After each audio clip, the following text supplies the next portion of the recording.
গিন্নি, আমি একটু আখ খেতে যাচ্ছি।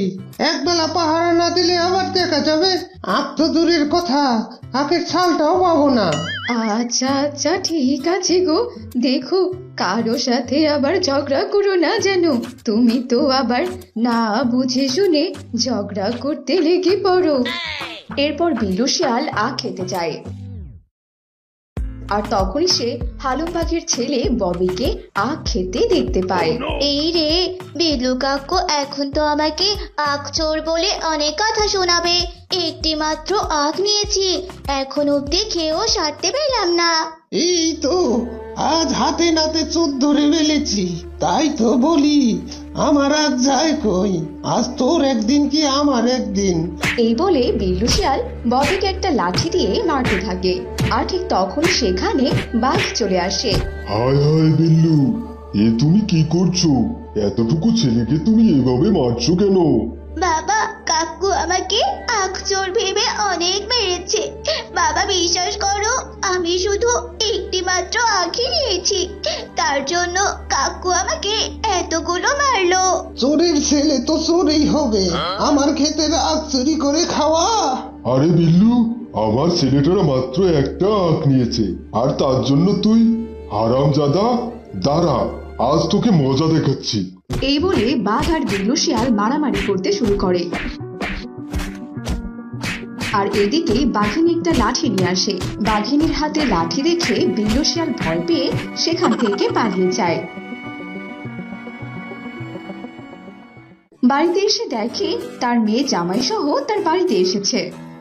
আরে শ্বশুর আব্বা, কেমন আছেন আপনি? আপনাদের দেখতে খুব ইচ্ছা করছিল, তাই আপনার মেয়েকে নিয়ে চলে এলাম। হ্যাঁ জামাই, অনেক ভালো আছি।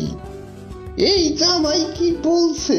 এই তো সেদিন এসে 10 দিন থেকে গেল, আবার 2 দিন না যেতেই চলে এসেছে।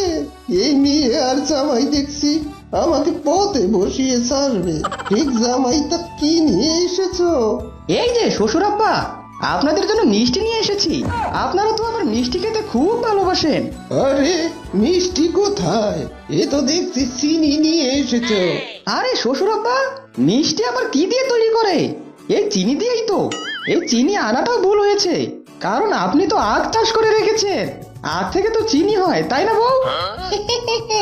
হয়েছে হয়েছে, ওগো এসব কথা রাখো এখন। জামাই তো এসে গেছে, বাজার থেকে বড় দেখে একটা ইলিশ মাছ নিয়ে এসো। এসো বাবা এসো, তুমি ঘরে এসো। এভাবেই কেটে যায় বেশ কয়েকদিন। বউ, ও বউ, শ্বশুর আব্বা, কোথায় তোমরা? এই দেখো, আজ কত বাজার করে নিয়ে এসেছি। এ কি বাবা, এতগুলো বাজার কিনা তুমি নিজে নিয়ে এসেছো? ওগো দেখে যাও, জামাই আমার কতগুলো মাছ মাংস নিয়ে এসেছে। এ দেখো, আমার জামাই কত কাজের। ওগো তুমি কিনা এতগুলো বাজার করেছো, কিন্তু তুমি টাকা কোথায় পেলে? আমার জানা মতে তো তোমার মতো চোরের কাছে টাকা পয়সা থাকার কথা নয়। আরে বউ, তুমি তো বললে আমি একজন চোর, আর তোমার বাবা মা তো জানে না আমরা বউ স্বামী যে দুজনেই পাক্কা চোর। তোমার বাবার আখ চুরি করে বিক্রি করে এই টাকাগুলো পেয়েছি। ওরে চোর, এই কথা যদি বাবা মা জানতে পারে তাহলে বাড়িতে ভালো মন্দ খাবার খাওয়া মুখ দিয়ে বের করবে। মা, আমি তাহলে এগুলো নিয়ে রান্নাঘরে যাই। এই বলে শিউলি শিয়ালিনী আর বল্টু শিয়াল চলে যায়।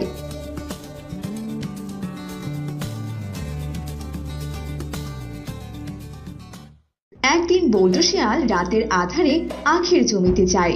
আখ চুরি করে যেই না জেগে ধরে, অমনি বিল্লু শিয়ালের সাথে তার ধাক্কা লাগে, আর বিল্লু শিয়াল ধাক্কা খেয়ে পাশে থাকা একটি গর্তে পড়ে মাথায় আঘাত পেয়ে অজ্ঞান হয়ে পড়ে যায়। এ কি, এ তো দেখছি আমার শ্বশুর আব্বা।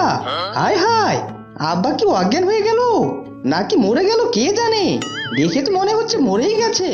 এ মা, এখন আমি কি করব? এক কাজ করি, একটা কোদাল এনে এই শ্বশুর আব্বাকে পুঁতে রাখি, তাহলে কেউ আর আমাকে সন্দেহ করতে পারবে না। এই বলে বল্টু শিয়াল কোদাল আনার জন্য চলে যায়। আর এইদিকে বিল্লু শিয়াল গর্ত থেকে উঠে বলে, আরে এ আমি কোথায় পড়ে গিয়েছিলাম, কেমন জানি মাথাটা ঘুরতেছে। এই বলে বিল্লু শিয়াল সামনের দিকে যেতে থাকে। আর হঠাৎ বিল্লু শিয়াল আবারও অজ্ঞান হয়ে মাটিতে পড়ে যায়।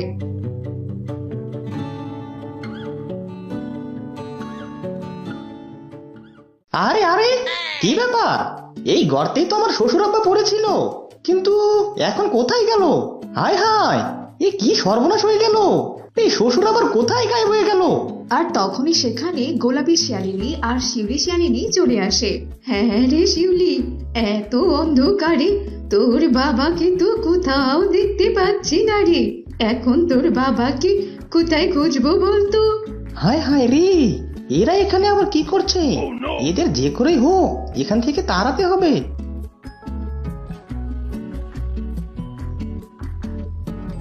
আরে বউ, তোমরা এখানে কি করছো? ওগো, বাবাকে খুঁজতে এখানে এসেছি। সেই সন্ধেবেলা এসেছে, কিন্তু এখনো বাড়ি ফেরেনি। তুমি কি বাবাকে কোথাও দেখেছো? আরে বউ, বাবা কি করছে খোকা নাকি? তোমরা এই অন্ধকারে না থেকে এখান থেকে চলে যাও, আমি দেখছি বাবা কোথায় গেছে। হায় হায়, বাবা তুমি কি বলছো কি বলো তো? এক কাজ করো না, তুমি বরং পুলিশকে খবর দাও, কারণ তোমার বাবার শত্রুর তো আবার কোনো অভাব নেই। এমা, এই শাশুড়ি দেখছি পুলিশ আনার কথা বলছে। পুলিশ আনলে তো আমি নিজেই ফেসে যাব। আরে শাশুড়ি মা, আপনাকে এত কিছু ভাবতে হবে না, আমি দেখছি কি করা যায়। ঠিক তখনই সেখানে বিল্লু শিয়াল চলে আসে। কি ব্যাপার, তোমরা সবাই এখানে কি করছো? আর গিন্নি ছানো, আমি ওই গর্তের মধ্যে হঠাৎ করে পড়ে যাই, তারপর থেকে আর কিছুই বলতে পারি না। তবে যার সঙ্গে ধাক্কা লেগেছিল দেখতে কেমন জানি জামাই জামাই মনে হচ্ছিল।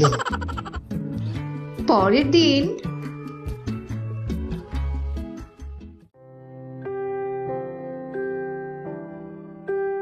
কি ব্যাপার বিল্লু, আজ সকাল থেকে আমি তোমার আখের জন্য বসে আছি, কিন্তু তোমার তো কোনো পাত্তাই নেই। আবার আমার কাছ থেকে তোমার জামাই আখ দেওয়ার কথা বলে অগ্রিম টাকাও এনেছে। কি জামাই বাবা, আখ নিয়ে গেলে না কেন? এরপর বিল্লু শিয়ালের কাছে সবকিছু পরিষ্কার হয়ে গেল যে চোর আর কেউ না, আখ চোর তার মেয়ের জামাই। এরপর বিল্লু শিয়াল তার মেয়ে আর জামাইকে তার বাড়িতে সারা জীবনের জন্য রেখে দেয়, আর আখের জমিটা বল্টুর নামে লিখে দেয়। তারপর থেকে বল্টু শিয়াল আর চুরি করে না, সে তার আখের জমিতে আখ চাষ করে সবাই মিলে সুখে শান্তিতে দিন কাটাতে লাগে।